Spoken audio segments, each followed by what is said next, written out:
देखिए, आज हम पढ़ेंगे पूर्णांकों पर योग संक्रिया के प्रगुण। ये हम लोग पूर्ण संख्याओं पर पढ़ लिए थे, कुछ याद आ रहा है?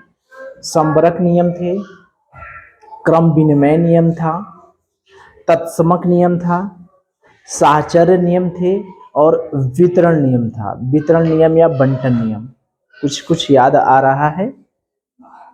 संबरक नियम था, दो को जोड़ रहे थे तो एक संख्या प्राप्त हो रही थी। हम संख्या के हिसाब से बता रहे हैं, ठीक है। क्रम विनिमय नियम में जोड़ रहे थे बराबर के एक साइड में, अब बराबर के उस साइड में उनका क्रम उल्टा कर दे रहे थे। साहचर्य नियम में क्या था? एक ब्रैकेट वाली चीज थी। हाँ, तत्समक वाले में दोनों को जोड़ दे रहे थे, योगफल क्या हो जा रहा था? 0 हो जा रहा था। और क्या बचा? वितरण नियम। वितरण नियम में गुणा का था, गुणा में योग और घटाना का था। तो जो बाहर की संख्या थी, ब्रैकेट के बाहर संख्या थी, उसका गुणा करते थे तो जो अंदर की दोनों संख्याओं में गुणा हो जाता था। यही होता था ना? बाहर की संख्या गुणा पहले में भी होता था, बाहर की संख्या का गुणा दूसरी संख्या में, यानी पहली संख्या का गुणा दूसरी में और पहली संख्या गुणा तीसरी में। तो उन्हीं में से हम आज पढ़ रहे हैं संबरक नियम और क्रम विनिमय नियम। पूर्णांकों पर योग संक्रिया का प्रगुण, यानी जो भी हम पढ़ रहे हैं योग वाला पढ़ रहे हैं, ठीक है। घटाना का बात नहीं है अभी। तो योग पूर्णांक में जो योग का संबरक नियम है वो क्या कहेगा? सब कुछ भूल जाइए। -4 और -6 को जोड़ेंगे तो क्या मिलेगा? ये एक -4 है और ये +6 है, क्या मिलेगा? 2 प्लस, यानी +2। जब एक माइनस होता है और एक प्लस होता है तो हम जो ग्रेटर रहता है, जो अधिक रहता है, उसमें से कम को घटा देते हैं और चिन्ह कौन सा लगाते हैं? जो ज्यादा रहता है, यही होता है। तो ये +2 हो गया और 9 और 8 का ये क्या हो गया? +1 हो गया। -12 और 7 का क्या हो गया? बताइए। -5। कितना? -5, क्योंकि चिन्ह जो ऋण है उसका लगेगा। तो ये बताइए, -4 पूर्णांक है या नहीं? ये पूर्णांक है या नहीं? -4 पूर्णांक तो है। -4 पूर्णांक नहीं है, ऋण पूर्णांक है, यानी पूर्णांक है। ये 6 भी पूर्णांक है, धन पूर्णांक है। तो ऋण पूर्णांक रहे चाहे धन पूर्णांक रहे चाहे 0 रहे, सबको पूर्णांक हम लोग कहते हैं। तो ये -4 जो है ये भी पूर्णांक है, +6 ये भी पूर्णांक है, +2 जो है ये भी पूर्णांक है। तो यही तो अपना संबरक नियम है कि संबरक नियम में दो पूर्णांक को जोड़ेंगे तो योगफल पूर्णांक ही मिलता है, यही ना है। दो पूर्णांक को जोड़े तो उनका योगफल जो है एक पूर्णांक ही होता है, यही तो है संबरक नियम। दो पूर्णांकों का योगफल सदैव पूर्णांक होता है, यही तो है संबरक नियम। तो संबरक नियम समझ में आया? संबरक नियम में दो पूर्णांकों को जोड़ेंगे तो वो पूर्णांक ही मिलेगा। कोई भी ऐसा पूर्णांक देखेंगे तो किन्हीं भी दो पूर्णांकों को जोड़ेंगे तो जोड़ने पर जो संख्या मिलेगी वो संख्या मिलेगी पूर्णांक ही। कोई भी दो संख्या, जैसे मान लीजिए अपने मन से हम ले लिए +7 धन -3 ले लिए, तो जोड़ेंगे तो क्या आएगा? +4। ये भी तो पूर्णांक है, ये भी पूर्णांक है, ये भी पूर्णांक है, तीनों पूर्णांक है। तो यानी किन्हीं भी दो पूर्णांकों को जोड़ेंगे तो ये हमारा जो मिलेगा वो पूर्णांक ही मिलेगा। तो अगर आपसे प्रश्न पूछा जाता है, मान लीजिए खाली स्थान भरने को कहा जाता है कि दो पूर्णांकों का योगफल सदैव खाली स्थान होता है, दो पूर्णांकों का योगफल सदैव यहाँ पर खाली स्थान दे दिया जाए, होता है। यानी दो पूर्णांकों को जोड़ेंगे तो क्या मिलेगा? पूर्णांक ही मिलेगा। ठीक है। अगर आपसे ये पूछा जाता है कि +7 -3 को जोड़ दे रहे हैं, ये 4 हो जा रहा है, तो ये किस नियम के तहत हो रहा है? ये कौन सा नियम है? तो क्या कहेंगे? कौन सा नियम है? समवर्क नियम। कौन सा नियम है? समवर्क नियम। अगर आपसे पूछा जाता है समवर्क नियम का कोई एक उदाहरण बताइए, तो कोई भी दो पूर्णांक ले लीजिए, कोई भी एक उदाहरण दे दीजिए। दे सकते हैं कि नहीं? अपने मन से भी बना सकते हैं। कोई बताइए, अपने मन से एक उदाहरण बताइए समवर्क नियम का। योग पूर्णांकों पर योग के समवर्क नियम का एक उदाहरण बताइए। क्या बताइए? धन 5 धन ऋण 5। तो धन 5 और ऋण 5 को जोड़ेंगे, क्या आएगा? 0।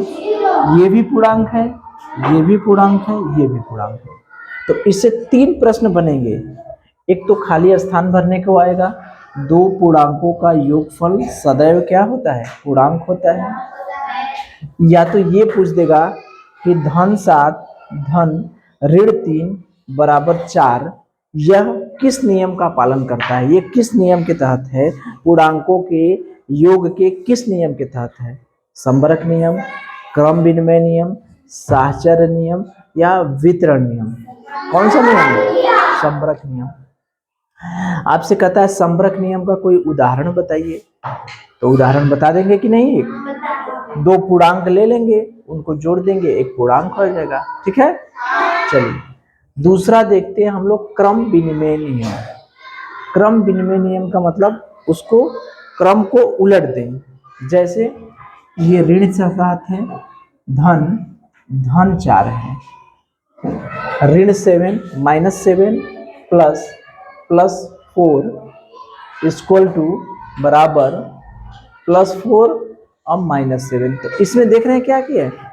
पहले 7 है, फिर बाद में 4 है, बराबर के उस बगल क्या किया हमने? पहले 4 को लिख दिया, बाद में 7 को लिख दिया। दोनों का केवल क्रम उलट दिए। जो पहले था उसको क्या कहाँ कर दिए? बाद में, और जो बाद में था उसको पहले कर दिया। दोनों को जोड़े, -7 और धन 4 जोड़ेंगे, क्या होगा बताइए? ऋण 3। अधिकतम से कम का घटा देंगे, 3 आएगा। चिन्ह किसका लगेगा? जो ज्यादा रहेगा, ऋण 3। यहाँ पर घटाइए, धन 4 -7 घटाएंगे, अधिक में से कम ऋण 3, तो दोनों बराबर है कि नहीं? तो यानी हम ये कह सकते हैं कि किसी भी क्रम में दो पूर्णांक को जोड़ेंगे, किसी भी क्रम में अगर हम दो पूर्णांकों को जोड़ते हैं तो योगफल सदैव समान होगा कि नहीं? योगफल क्रम उलट के अगर हम जोड़ेंगे, क्रम उलट देंगे अगर दो पूर्णांकों का, तो उनका योगफल समान होगा या नहीं? बताइए। क्रम उलट देने पर कोई परिवर्तन होगा? नहीं। क्रम उलट दे रहे हैं दो पूर्णांकों का, तो उनके योग करेंगे तो समान होता है। समान होता है ना? तो अब प्रश्न आएगा, तो ये पूछेगा कि यह किस नियम की पुष्टि करता है? यह कौन सा नियम है कि दो पूर्णांकों का क्रम, अगर दो पूर्णांकों के योगफल का क्रम उलट देते हैं तो उनके मान में परिवर्तन नहीं होता है। यह कौन सा नियम है? क्रम विनिमय नियम। कौन सा नियम है? क्रम विनिमय नियम। योग का क्रम विनिमय नियम, पूर्णांकों के योग का क्रम विनिमय नियम। ठीक है।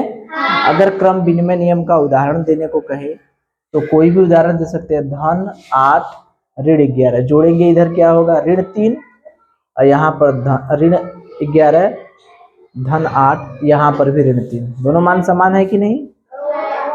ये भी प्रश्न पूछ सकता है कि एक उदाहरण दे देगा, कहेगा कि बताइए यह कौन सा नियम की पुष्टि करता है? पूछें। चलिए, धन 3 धन -5 बराबर -5 धन धन 3। ये कैसे पहचानेंगे कि कौन सा नियम है? इसको क्या किया गया? उलट दिया गया है। तो हम पहचान लेंगे कि जब क्रम को आगे पीछे कर दिया गया है, क्रम को उलट दिया जाता है, तो कौन सा नियम होता है? क्रम विनिमय नियम। ठीक है, तो मुझे ये बताइए, अगर संबरक नियम और क्रम विनिमय नियम दोनों का उदाहरण आपको दे दिया जाएगा, उदाहरण दे दिया जाएगी, छांटिए कौन संबरक नियम है और कौन क्रम विनिमय नियम है। छांट लेंगे। संबरक नियम में क्या होता है? दोनों को जोड़ेंगे तो योगफल क्या आएगा? 1 आएगा। और क्रम विनिमय नियम में क्या होगा? क्रम उलट जाएगा। चलिए, अच्छा बताइए, संबरक नियम है या क्रम विनिमय नियम? उदाहरण पूछिएगा तो बता देंगे। चलिए देखते हैं, एकदम आसान से 2 ही है, संबरक और क्रम विनिमय। आपको बताना है कि क्या बताना है। देखिए, या तो संबरक होगा, या तो संबरक होगा, या तो क्रम विनिमय। विनिमय, विनिमय, क्रम विनिमय। ठीक है, चलिए अब आप बताइएगा कौन सा संबरक है। आपको ये बताना है, अगर संबरक रहेगा तो संबरक, क्रम विनिमय रहेगा तो क्रम विनिमय। चलिए,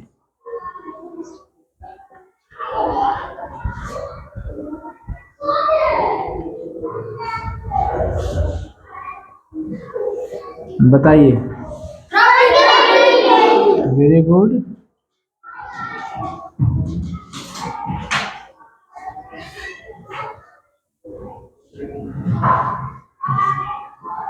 बताइए। वेरी गुड,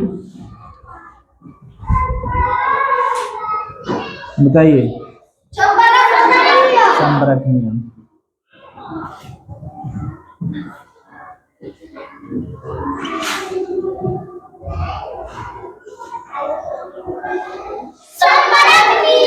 समझ गए? तो संबरक नियम में क्या होता है? दोनों का योगफल 1 पूर्णांक मिलता है।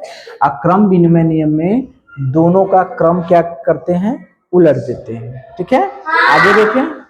चलिए, तो देखिए, अब हम लोग देखेंगे साहचर्य नियम। साहचर्य नियम में होता क्या है? मान लीजिए 3 संख्याएं हैं, 3 पूर्णांक हैं। कौन कौन है?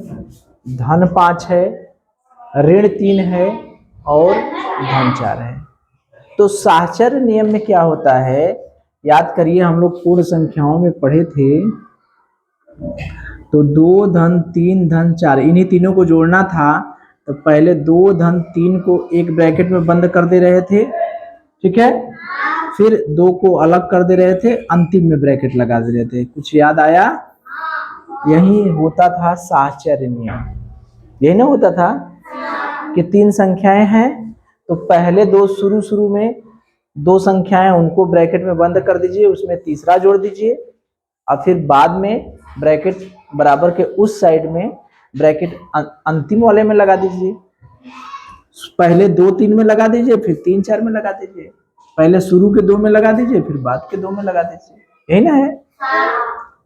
तो वही चीज है। लेकिन यहाँ देखिए 2 ब्रैकेट आए हैं, तो होता क्या है कि पहले हम लोग छोटा वाला ब्रैकेट लगाते हैं, इसको कहते हैं छोटा ब्रैकेट। इसको क्या कहते हैं? छोटा ब्रैकेट। और इसके बाद मझला ब्रैकेट लगाते हैं, इसको क्या कहते हैं? मझला ब्रैकेट। उसके बाद बड़ा ब्रैकेट लगाते हैं, बड़ा ब्रैकेट। ठीक है, तो देखिए, अब हमें 2 लोगों को बंद करना है, 2 लोगों को बंद करना है। कहाँ? जेल में का? अब देखिए, पहले अगर इन्हीं तीनों को लेकर साहचर्य नियम दिखाना है, तो पहले 5 और 3 को एक साथ बंद करेंगे। तो देखिए कैसे करेंगे।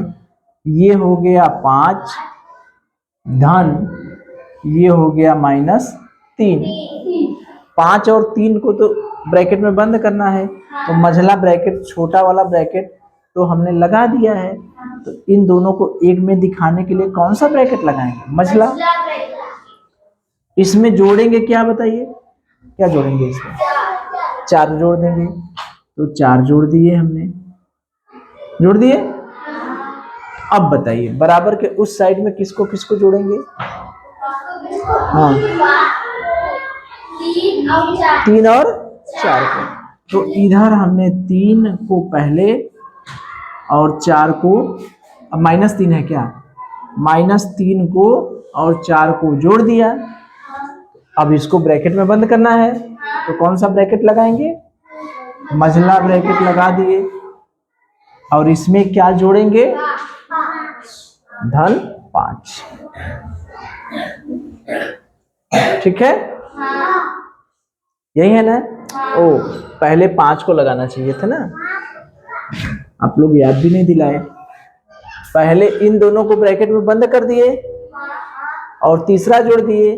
अब इसको अलग कर देंगे, यानी धन 5 को अलग कर देंगे। और किनको किनको ब्रैकेट में बंद करेंगे?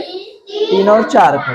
तो -3 और 4 को पहले जोड़िए, उसके बाद ब्रैकेट में बंद कर दीजिए। यही चीजें हैं ना? तो इस तरह से अगर चीजें रहेंगी तो वो क्या रहेगा? साहचर्य नियम। साहचर्य नियम किसका? साहचर्य नियम पूर्णांकों पर योग संक्रिया का साहचर्य नियम। इसमें क्या है? ये पहली संख्या है और दूसरी संख्या है, तो पहली संख्या और दूसरी संख्या को एक ब्रैकेट में बंद कर दिए, उसमें तीसरी संख्या जोड़ दिए। फिर बाद में क्या किए? दूसरी और तीसरी को ब्रैकेट में बंद कर दिए, पहली को अलग कर दिए। ठीक है?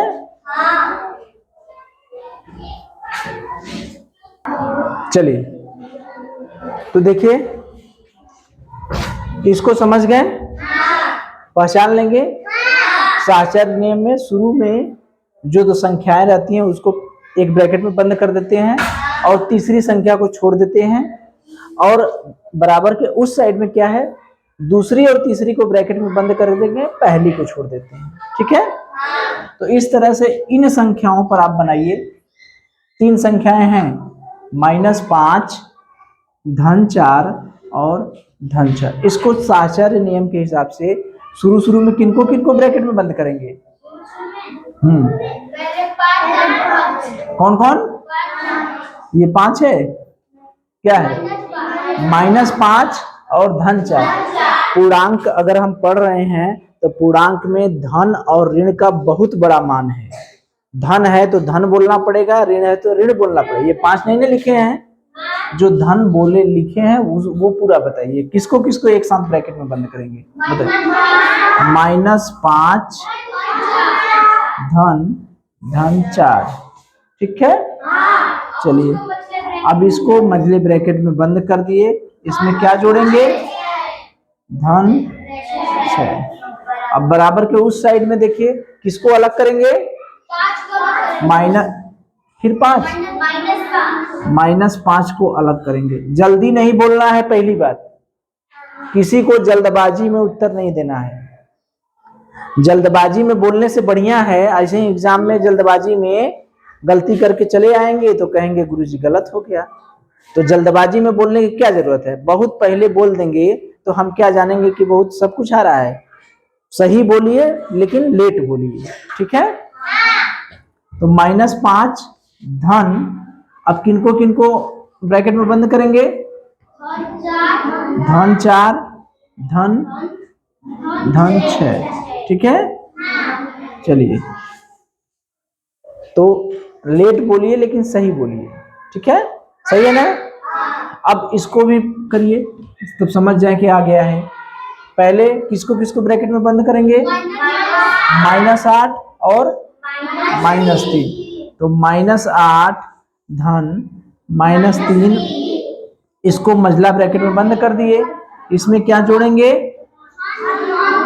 धन 9। Very good. अब इसमें फिर किसको अलग करेंगे? -8 को। बहुत अच्छे। धन किसको किसको ब्रैकेट में बंद करेंगे? -3 धन 9 मछली ब्रैकेट में, ठीक है। तो इस तरह से अगर कहीं लिखा रहेगा तो आप पहचान लेंगे कि वह क्या है, साहचर्य नियम। साहचर्य नियम का उदाहरण है किसका, पूर्णांकों के योग का साहचर्य नियम। पूर्णांकों के योग का, पूर्णांकों के योग का क्या, साहचर्य नियम, ठीक है। चलिए देखिए, अब चौथा हम लोग पढ़ेंगे तत्समक नियम, या इसे हम लोग कहते हैं तत्समक अवयव, आइडेंटिटी एलिमेंट्स। तत्समक अवयव क्या होता है, ये भी हम लोग पढ़े हैं पिछली क्लास में। तत्समक माने अगर किसी पूर्णांक में 0 जोड़ेंगे तो वही पूर्णांक मिलेगा।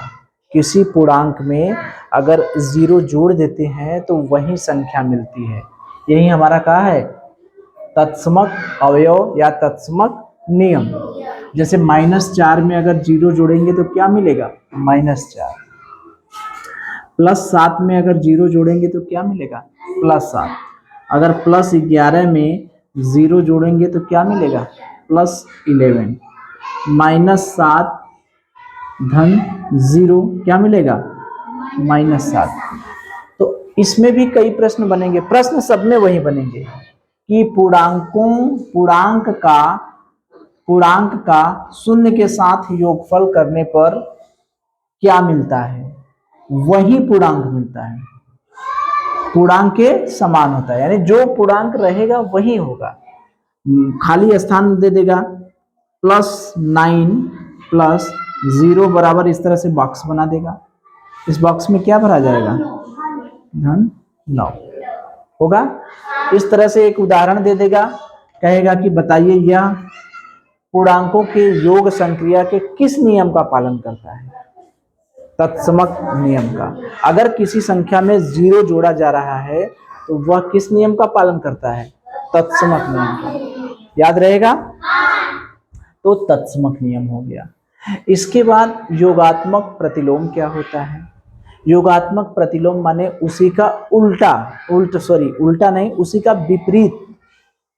योगात्मक प्रतिलोम माने उसी का विपरीत। जैसे ऋण 11 का योगात्मक प्रतिलोम, यहाँ ऋण है तो क्या हो जाएगा, धन। -7 का योगात्मक प्रतिलोम क्या हो जाएगा, धन 7। और धन 8 का योगात्मक प्रतिलोम क्या हो जाएगा, -8। ठीक है। तो एक चीज बताइए, ऋण 11 का योगात्मक प्रतिलोम क्या होता है, धन 11। तो ये तो है पूर्णांक, ये क्या है पूर्णांक, और ये क्या है योगात्मक प्रतिलोम। इसका योगात्मक प्रतिलोम है ना, योगात्मक प्रतिलोम। तो जब पूर्णांक में उसी संख्या का योगात्मक प्रतिलोम जोड़ते हैं तो क्या आता है, क्या आएगा, क्या आएगा। किसी भी पूर्णांक में अगर हम उसका योगात्मक प्रतिलोम जोड़ देते हैं तो हमें क्या मिलेगा, 0। याद रहेगा। इसमें भी प्रश्न बनेंगे। देखिए, किसी पूर्णांक में उसका योगफल जोड़ने पर प्राप्त होता है, क्या प्राप्त होगा, 0 प्राप्त होता है। सत्य असत्य पूछ देगा, यहाँ पर भरने को दे देगा कि पूर्णांक और इसका योगफल प्रतिलोम का योगफल खाली स्थान होता है। पूर्णांक में जब उसका योगात्मक प्रतिलोम जोड़ेंगे तो क्या होगा, ये आपको दिमाग में रहना चाहिए कि पूर्णांक में जब उसका योगात्मक प्रतिलोम जोड़ेंगे तो क्या आएगा, 0। अगर सत्य असत्य भी देता है, इस तरह से लाइन लिख देगा, किसी पूर्णांक में उसका योगात्मक प्रतिलोम जोड़ने पर 0 प्राप्त होता है, सही है या गलत, सही है। कर लेंगे। एक उदाहरण दे देगा, पूछेगा ये किस नियम का, योग के किस नियम का पालन करता है। जैसे मान लीजिए +7 + 0 = +7। अगर किसी संख्या में 0 जोड़ के पूछ रहा है या किस नियम का पालन करता है तो क्या कहेंगे, सॉरी गड़बड़, +7 में धन -7 योग करके ये कह रहा है 0, ये किस नियम का पालन करता है, योगात्मक प्रतिलोम, ठीक है, योगात्मक प्रतिलोम, ठीक है। चलिए अब हम ये देखेंगे छठवें भाग में कि जो पूर्णांक होता है, वो जो भी पूर्णांक होता है उसका अनुवर्ती अवश्य होता है, जो भी पूर्णांक रहेगा उसका अनुवर्ती अवश्य होता है, मतलब किसी भी पूर्णांक का अनुवर्ती होगा, एकदम फिक्स है। ये लाइन को ध्यान से देखिए, प्रत्येक पूर्णांक का अनुवर्ती होता है। अब कुछ लोग सोचेंगे अनुवर्ती क्या होता है, तो अनुवर्ती और पूर्ववर्ती हम लोग पढ़े हैं, उसको हम लोग एक बार फिर से रिवाइज कर लें। अनुवर्ती संख्या और ये होती है पूर्ववर्ती संख्या। चलिए देखते हैं अनुवर्ती और पूर्ववर्ती संख्या क्या होती है। अनुवर्ती संख्या माने एक आगे की संख्या, और पूर्ववर्ती संख्या माने एक पीछे की संख्या।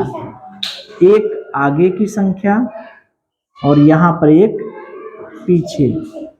जैसे 3 है तो उसकी अनुवर्ती क्या होगी, 3 में क्या जोड़ेंगे, 3 में 1 जोड़ देंगे, क्या हो जाएगा 4।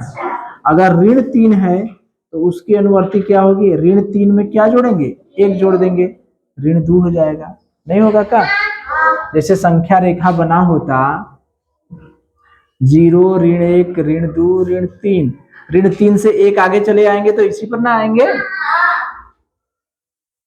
तो जो अनुवर्ती संख्या होती है वो 1 जोड़ने पर प्राप्त होती है, और पूर्ववर्ती संख्या क्या होती है, 1 घटाने पर, यानी पीछे, ठीक है। ये एक, इसमें 1 जोड़ना पड़ेगा और इसमें 1 घटाना पड़ेगा। जैसे मान लीजिए वही धन 3 है, इसकी पूर्ववर्ती संख्या कहेंगे, तो इस 3 में से हम 1 क्या करेंगे, घटा देंगे, ठीक है। अगर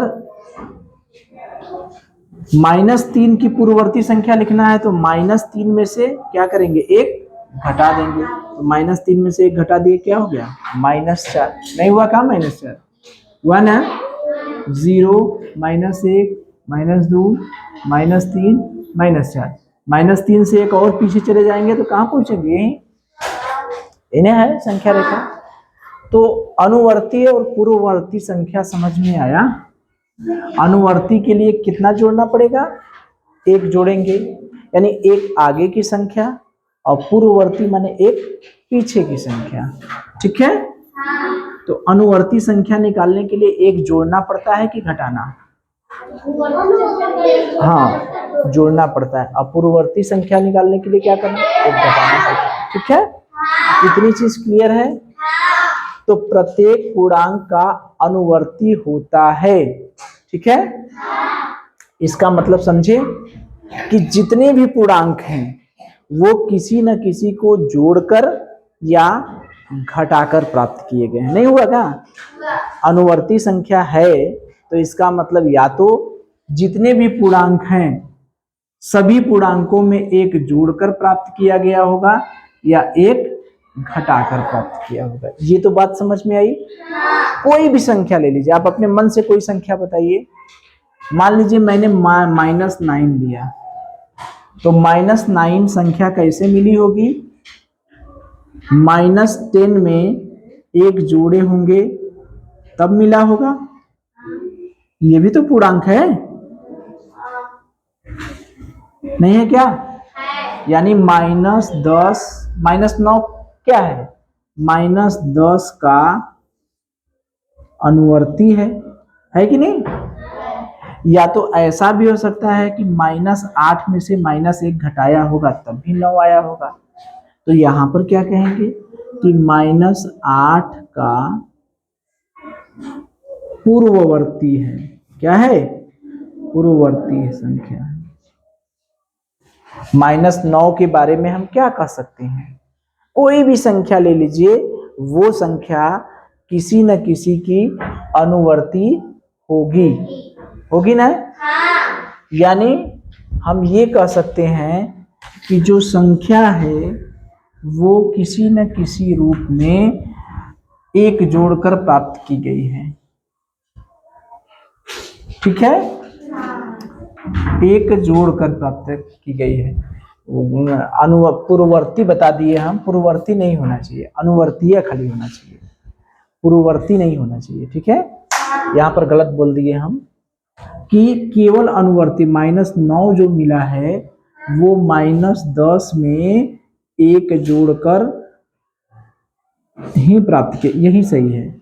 -8 में से -1 घटाएंगे तो -9 आएगा, लेकिन यहाँ पर पूर्ववर्ती हो गया, तो हमें पूर्ववर्ती के बारे में नहीं कहना है, हमें अनुवर्ती के बारे में ही कहना है।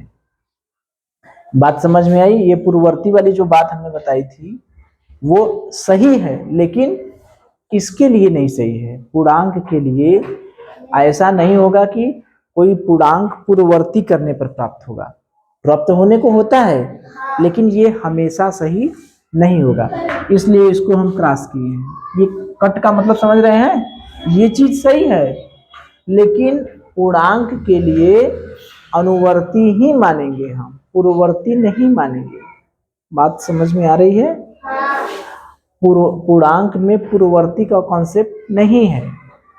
ठीक है, वैसे -9 प्राप्त करने के लिए -8 का पूर्ववर्ती कहेंगे तो -9 आएगा, लेकिन ये जो कथन लिखा है वो कथन केवल अनुवर्ती के लिए है। ठीक है, अभी देखिए क्लियर हो जाती है, अब ये बात जो है अभी क्लियर हो जाती है। ये बताइए मुझे, संख्या रेखा हमने देखा है 0 +1 +2 +3 इस तरह से बढ़ते बढ़ते चला जाएगा। ये -1 -2 -3 -4 इस तरह से बढ़ते बढ़ते चला जाएगा। ठीक है, तो मुझे ये बताइए कि जब प्रत्येक पूर्णांक किसी न किसी का अनुवर्ती होगा तो क्या सबसे बड़ा पूर्णांक, सबसे बड़ा पूर्णांक कोई है? सबसे बड़ा पूर्णांक कुछ आएगा? सबसे बड़ा पूर्णांक हो सकता है? हो सकता है? तो सबसे बड़ा पूर्णांक अस्तित्व में नहीं है।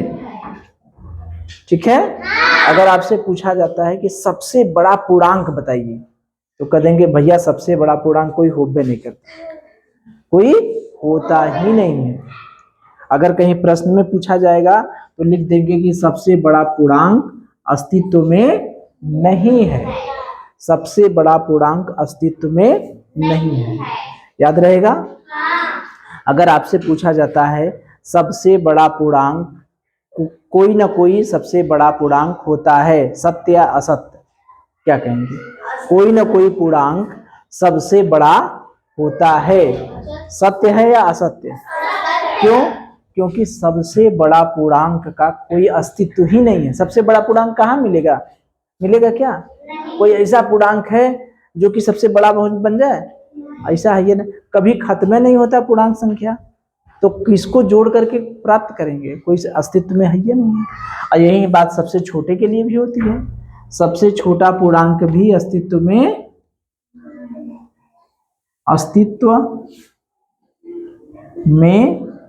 नहीं। तो अगर आपसे पूछा जाता है कि क्या सबसे बड़ा पूर्णांक और सबसे छोटा पूर्णांक अस्तित्व में होता है, तो क्या कहेंगे? अगर कोई जबरदस्ती पूछ रहा है कि भैया बताइए सबसे छोटा पूर्णांक बताइए, सबसे छोटा पूर्णांक बताइए, सबसे बड़ा पूर्णांक बताइए, तो कहते भैया अस्तित्व में है या नहीं है, ऐसा कोई होबे नहीं करता। बात समझ में आ रही है? तो सबसे बड़ा पूर्णांक और सबसे छोटा पूर्णांक कोई नहीं होता। और एक चीज, प्रत्येक पूर्णांक का कोई ना कोई अनुवर्ती होता है, प्रत्येक पूर्णांक का अनुवर्ती कोई ना कोई होता है। ठीक है,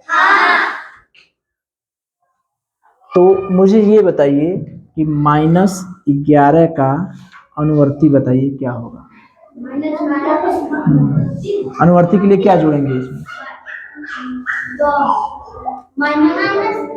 क्या होगा? -10। क्या जोड़ेंगे इसमें? अनुवर्ती के लिए क्या जोड़ेंगे? 1 जोड़ देंगे, ठीक है। तो देखिए हम लोग कितनी चीजें पढ़े, अब इसको हम लोग प्रैक्टिस कर लिया जाए।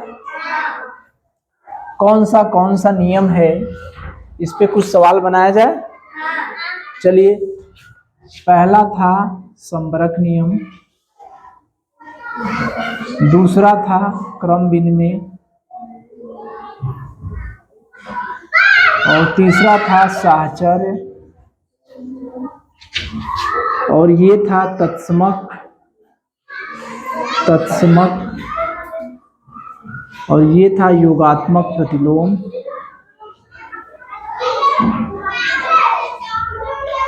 आपको इसमें से नाम बताना है।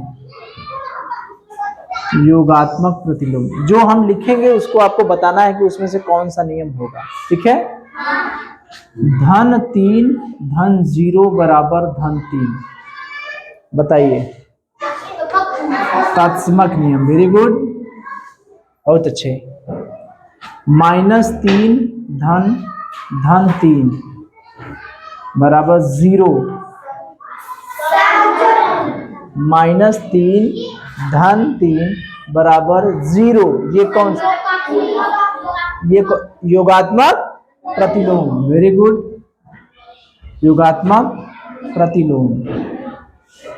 धन 3 धन -5 बराबर -5 धन 3, कौन सा नियम? क्रम विनिमय नियम, वेरी गुड। अब बताइए धन 3 धन -5 बराबर -2, संबरक नियम, वेरी गुड। चलिए अब देखिए हमारे पास 3 संख्याएं लेकर हम बना रहे हैं, तो मान लीजिए इसको माइनस कर दिए, तो धन 3 धन 5, इसको एक ब्रैकेट में बंद कर दिए, धन -6 बराबर धन 3 को अलग कर दिए, धन 5 धन -6, इसको अगले ब्रैकेट में। ये कौन सा नियम है? साहचर्य, ठीक है। चलिए